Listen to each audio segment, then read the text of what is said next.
Before the solo ended, Ace's eyes locked onto the empty chair in row 1. He lowered his guitar and stepped off the stage. The person who should have been sitting there would never come. The venue was packed.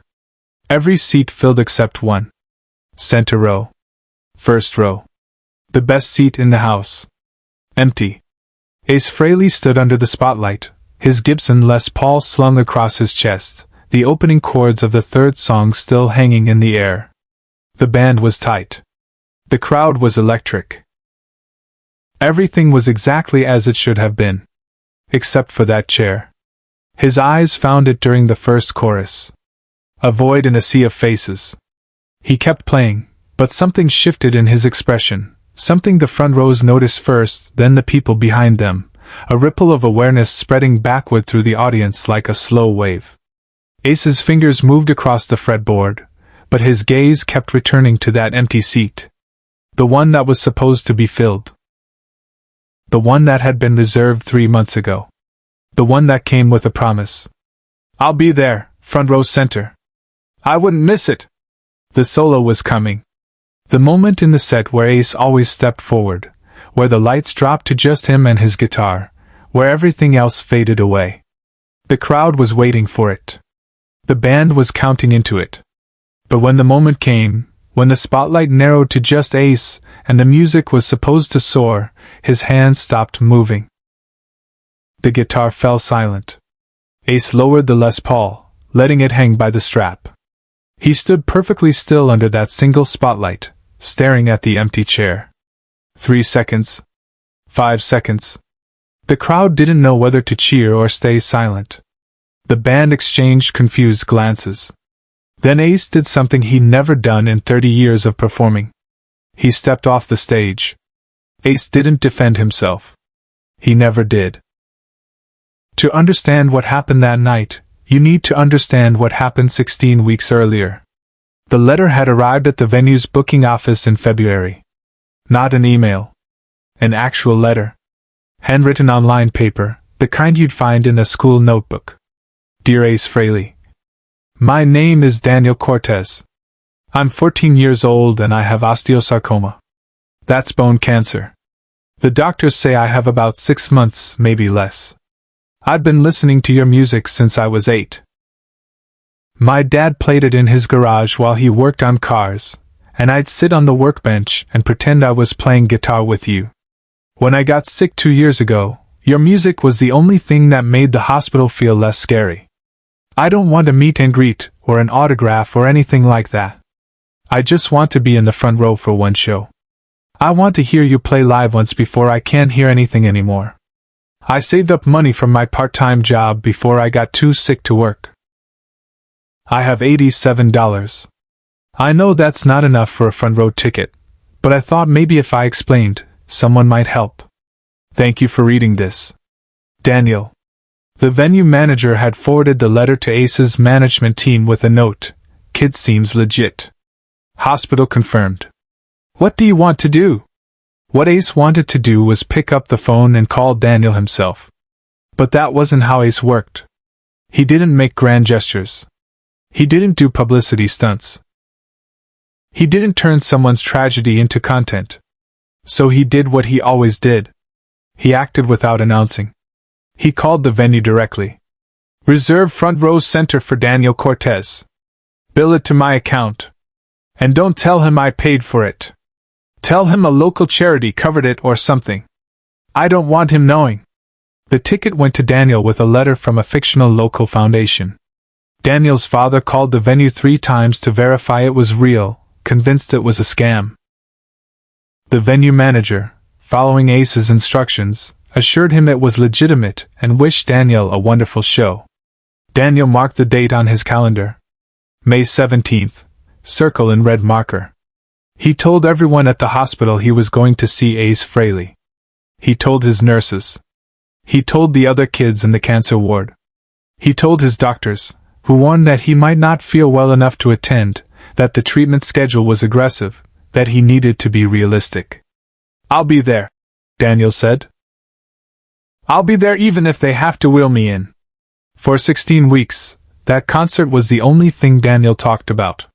While the chemo made him sick, while the pain got worse, while his body got weaker, he held on to May 17th like it was a lifeline. Ace didn't know any of this. He'd sent the ticket and moved on. He had dozens of shows scheduled. Hundreds of people wrote letters.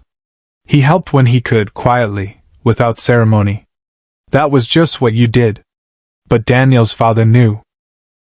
And 2 weeks before the show, when Daniel took a sudden turn for the worse, when the doctors sat the family down and explained that the cancer had spread faster than anyone expected, when they started using phrases like, "Make him comfortable," and "limited time," Daniel's father made a decision.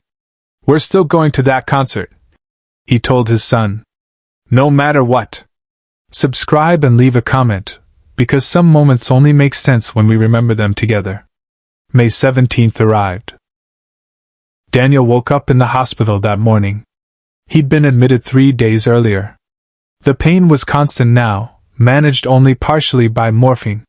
He could barely sit up without help. But he was going to that concert. His father signed the discharge against medical advice forms. The nurses helped Daniel into a wheelchair. They'd taped his foreline along his arms so it wouldn't get caught. They'd given him extra medication to get through the evening. "You've got about 4 hours before you need to be back here," the nurse told Daniel's father quietly. "Maybe 5 if he's lucky. After that, the pain is going to break through whatever we've given him." Daniel's father nodded. "We'll be back before then." They made it to the venue at 7:15 p.m. Doors had opened at 7 o'clock. Daniel's father wheeled him through the accessible entrance, showed their tickets, and navigated through the crowd to front row center. That's when things went wrong. The venue's accessible seating was in a different section, off to the side, designed for wheelchairs with better sight lines and access. Front row center didn't have the clearance for a wheelchair. The seat was designed for someone who could walk to it. A venue staff member approached apologetically. "Sir, I'm sorry, but we'll need to move you to the accessible section. We can't have the wheelchair blocking the aisle here."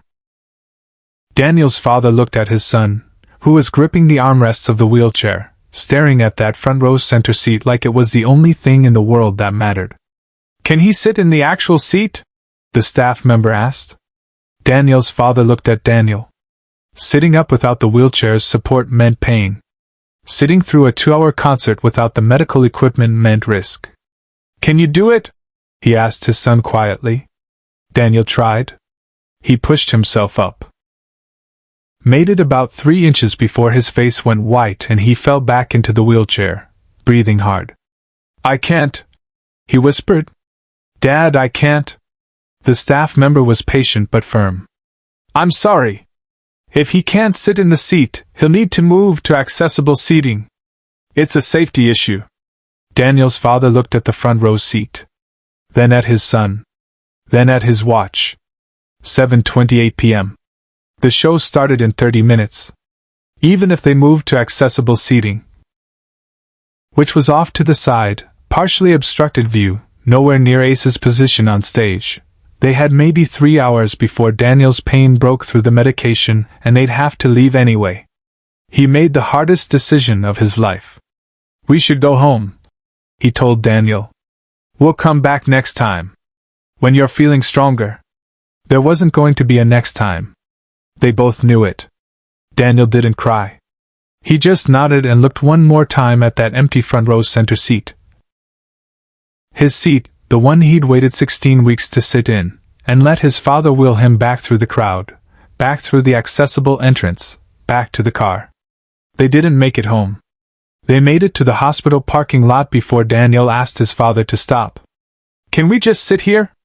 Daniel asked. "Just for a little while?" So they sat in the car in the hospital parking lot, father and son, while 5 miles away, at the venue, the lights went down and the band took the stage and Ace Frehley walked out to a roar of applause. And in front row center, the best seat in the house, the seat that Daniel Cortez had waited 16 weeks to occupy, sat empty. Away from the spotlight, Ace made a choice no one expected. Ace stepped off the stage and walked directly to that empty chair. The crowd parted instinctively, people pulling back, creating a path. The band had stopped playing entirely now. The venue had gone quiet except for confused murmuring. Ace stood in front of the empty seat and just looked at it for a long moment. Then he did something that made the venue manager in the back office go pale with realization. He asked the person sitting next to the empty chair, "Do you know who was supposed to sit here?" The person shook their head. Just knew the seat had been empty when they arrived. Ace pulled out his phone, something he never did on stage, and called his tour manager. The conversation was short. When Ace hung up, his face had changed. Everyone in the front rows could see it. Whatever he'd just learned had hit him hard. He turned back to the band, made a gesture. Then he spoke into his microphone, his voice rough. "We're taking a 20-minute break. Don't leave. Just give me 20 minutes. He walked off stage without another word. The house lights came up. The crowd buzzed with confusion and concern. Band members stood on stage looking at each other, uncertain what had just happened. Backstage, Ace was on the phone with the venue's box office. "The ticket for front row center. Daniel Cortez. I need his contact information." "Sir, we can't give out patron information. I paid for that ticket. I arranged it. Find me that information now." 2 minutes later, he had a phone number. He called it. It rang 4 times before Daniel's father answered. "Hello? This is Ace Frehley. Is this Daniel's father?" Silence on the other end. Then, "Yes. This is, how did you? Where is your son right now?" We're at the hospital. We tried to come to the show but he couldn't, the wheelchair wouldn't. I'm sorry. We wanted to be there. He wanted to be there so badly." Ace closed his eyes. "Which hospital?"